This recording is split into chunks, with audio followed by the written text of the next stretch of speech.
আচ্ছা, তোমাদের সবার বৃষ্টি কেমন লাগে? আমার কিন্তু বৃষ্টি হলে মনটা বেশ আলাদাই খুশি খুশি লাগে। আর আজকে যেমন দেখো, একটু বিকেল হতে না হতেই আকাশ পুরো মেঘে ঢেকে গেছিল। আর সেই ওয়েদারটাকে এনজয় করার জন্য আমি কিন্তু ছাদে চলে এসেছিলাম, আর সাথে কিন্তু মাকেও নিয়ে এসেছিলাম।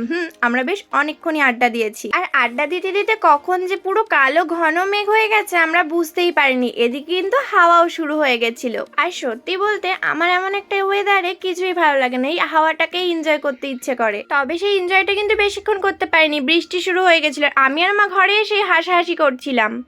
মাঝে কিছুক্ষণ বৃষ্টি কমেছিল, সেই সময় কিন্তু আমার একটা পার্সেল চলে এসেছিল। তারপর জানো তো আমরা চলে গেছিলাম খিচুড়ি করতে। আর এই নিয়ে কিন্তু আমি আর মা বেশ কিছুক্ষণ ধরে হাসাহাসি করছিলাম। কেন জানো, মাকে বলছিলাম মা বৃষ্টি হয়েছে মানে আমাকে খিচুড়ি করে দিতেই হবে। আর মা আমাকে কি বলেছে জানো, যে এত গরমে লোকে বাঁচতে পারছে না, সবে একটু বৃষ্টি হয়েছে আর তুই খিচুড়ি খাওয়ার বায়না শুরু করে দিলি। কিন্তু আমি মাকে কি করে বোঝাই, আমি তো বিরিয়ানি লাভার নই, আমি তো খিচুড়ি লাভার।